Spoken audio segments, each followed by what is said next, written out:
झारखंड में सियासी संकट बढ़ सकता है। चुनाव आयोग ने लाभ के पद के मामले में सीएम हेमंत सोरेन पर अपनी राय राज्यपाल को भेज दी है। सूत्रों के मुताबिक चुनाव आयोग ने हेमंत की विधानसभा सदस्यता रद्द करने की सिफारिश की है। चुनाव आयोग की सिफारिश की खबरों के बीच हेमंत सोरेन ने अपने विधायकों की बैठक बुलाई, जिसमें आगे की रणनीति पर चर्चा हुई।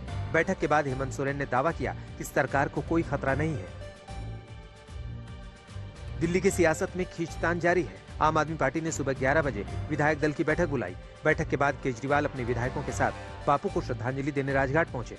दिल्ली के सीएम ने बीजेपी पर उनके विधायकों को खरीदने की कोशिश का आरोप लगाया। आम आदमी पार्टी के विधायकों की मीटिंग को बीजेपी ने ड्रामा करार दिया और राजघाट पर शुद्धिकरण अभियान चलाने का ऐलान किया। बीजेपी ने मनीष सिसोदिया के इस्तीफे की मांग को लेकर शहर में कई जगहों पर विरोध प्रदर्शन भी किया। भूपेंद्र सिंह चौधरी को उत्तर प्रदेश बीजेपी का नया अध्यक्ष बनाया गया है। वो योगी सरकार में कैबिनेट मंत्री है। बुधवार को भूपेंद्र चौधरी ने दिल्ली में पार्टी के अध्यक्ष जेपी नड्डा से मुलाकात की थी। भूपेंद्र चौधरी पश्चिमी यूपी के जाट समाज से आते हैं। माना जा रहा है कि बीजेपी ने मिशन 2024 के तहत क्षेत्रीय और जातीय संतुलन बनाने के लिए बड़ा दांव खेला है। भूपेंद्र चौधरी स्वतंत्र देव सिंह की जगह लेंगे। पंजाब में पीएम की सुरक्षा की चूक को लेकर इंदु मल्होत्रा कमेटी की रिपोर्ट के बाद बीजेपी तत्कालीन कांग्रेस सरकार पर हमलावर हो गई है। केंद्रीय मंत्री अनुराग ठाकुर ने सुनियोजित षड्यंत्र रचने का आरोप लगाया और पूछा कि दिल्ली से किसके इशारों पर काम हो रहा था। गौरतलब है कि इंदु मल्होत्रा कमेटी की रिपोर्ट पर आज सुप्रीम कोर्ट ने सुनवाई की। रिपोर्ट में कहा गया है कि 5 जनवरी को 2 घंटे पहले जानकारी के बावजूद फिरोजपुर के एसएसपी ने रूट क्लियर नहीं कराया। बिल्किस बानो केस के दोषियों की रिहाई को लेकर सुप्रीम कोर्ट ने गुजरात सरकार को नोटिस जारी किया है। साथ ही सारे गुनहगारों को भी पक्ष बनाने का निर्देश दिया है। अब इस मामले की अगली सुनवाई 2 हफ्ते बाद होगी। 15 अगस्त को बिल्किस बानो के साथ गैंगरेप और परिवार के 7 सदस्यों की हत्या के लिए उम्र कैद की सजा काट रहे 11 दोषियों को रिहा कर दिया गया था। बीजेपी की नेता सोनाली फोगाट के पोस्टमार्टम की प्रारंभिक रिपोर्ट में शव पर कई जगह चोट के निशान की बात की गई है। रिपोर्ट के मुताबिक ये चोट किसी भारी या ठोस चीज से लगी होगी, लेकिन गोवा के डीजीपी ने गंभीर चोट की बात से इनकार किया है।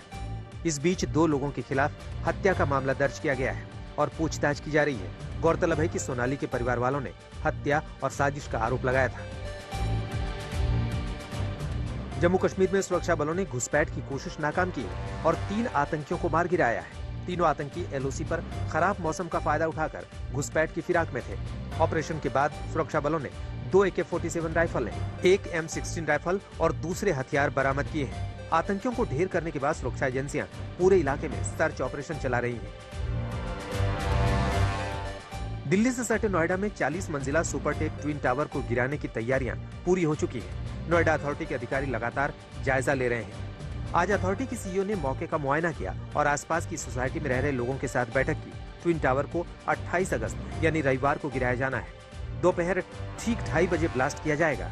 इसके लिए दोपहर 2:30 से 3 बजे तक नोएडा नो फ्लाइंग जोन रहेगा।